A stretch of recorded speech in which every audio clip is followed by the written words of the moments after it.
I get the most questions about cost. And I Cost. think there are a lot of different factors to look at when you look at law schools, things like specializations, like Karen mentioned, and ranking and cost and all of that. But it really is a whole formula, it's a whole equation of what the cost actually is. What you see on the website as far as tuition and fees, plus the living costs, like it's not just the sticker price, is what we say. So you'll want to take into account what the tuition costs are, of course, and the required fees and insurance and all of that. The cost of living is really important to think about as well. It varies a lot. Generally, the bigger the city, the more expensive, but also maybe they have on campus living options for law students that maybe some smaller towns wouldn't have. You need to think about the scholarship options and if you can negotiate that at all, if it's automatic or you need to apply separately.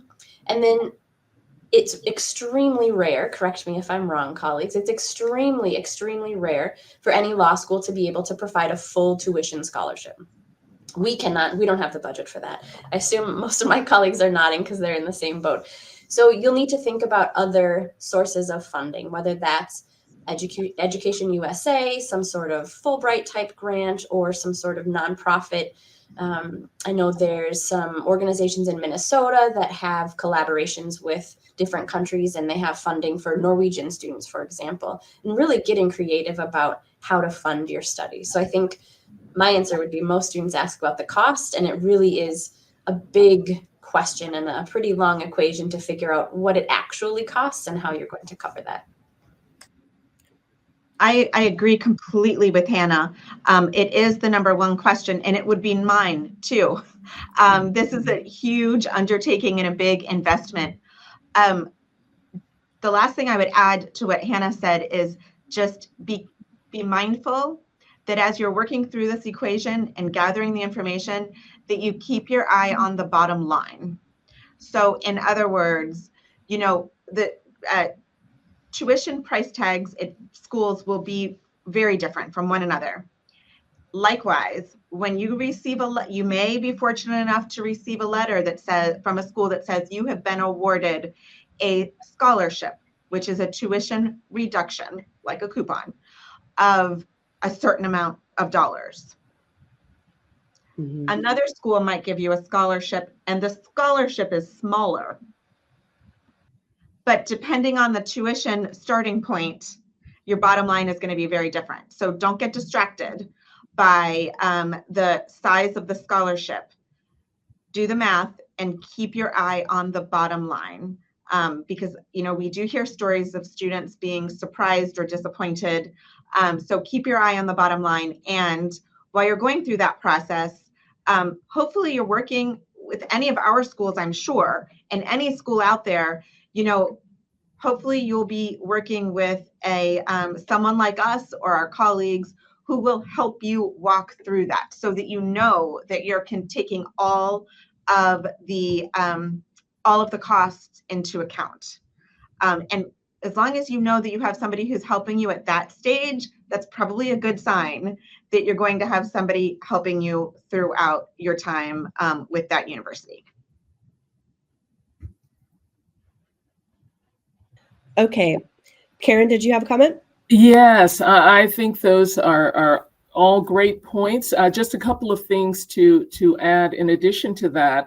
The other thing to consider, I know in Texas, we have an in-state tuition waiver. So if you receive any degree of scholarship money or a certain degree of scholarship money, then you would also receive the in-state tuition waiver that can reduce the cost of tuition significantly.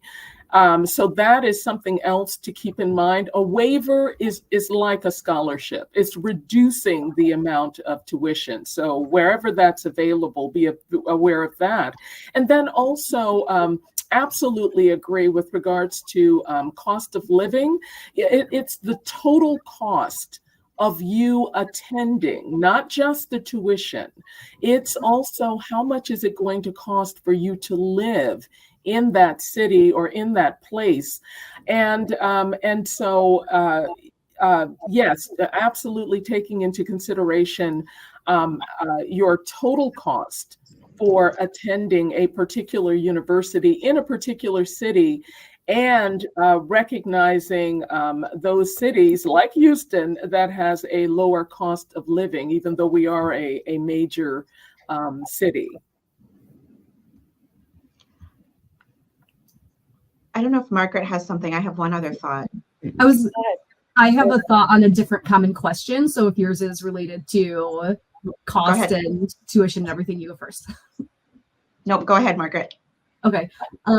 So I, on top of the tuition and everything, another very common question I get is will your program allow me to sit for the US bar exam? And that is a career goal oriented question, right? So choosing a program that's right for you. If your goal is to sit for a US bar exam, you need to make sure you're talking to the team at whatever law schools you're talking to and their programs to see what is their curriculum going to make you eligible for. The United States, every state has different requirements, state by state, for eligibility to sit for the bar exam. So it can get a little complicated depending on how many schools you're talking to, which states they're in.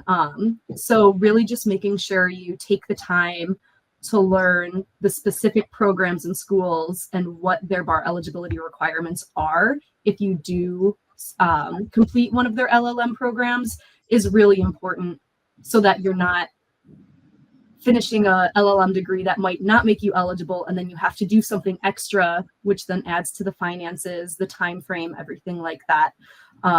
Example of this, the state of Florida, where Stetson Law is located, does not recognize an LLM to directly sit for the US bar exam. So we've designed our curriculum to meet New York State's bar requirements. So we do have a curriculum that prepares students for a US bar exam.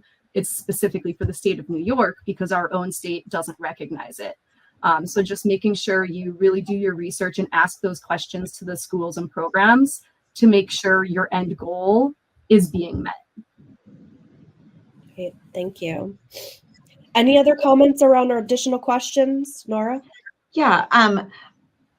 One last thought. If I were in your shoes, if I were looking for an LLM program, I would want to talk to either current students of each program you're considering or their graduates.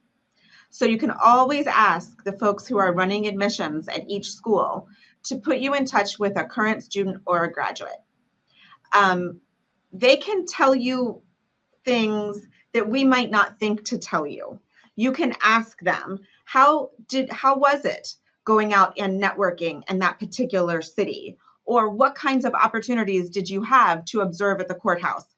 Maybe it's some of our schools, including the University of Cincinnati. We have a lot of our LLM students who are spending a whole semester doing an internship in one of our courthouses. Finding out what the feel is like on the campus. What's a Saturday like? Is there football? Do people go? Those kinds of, where should I live? Talk to students or graduates.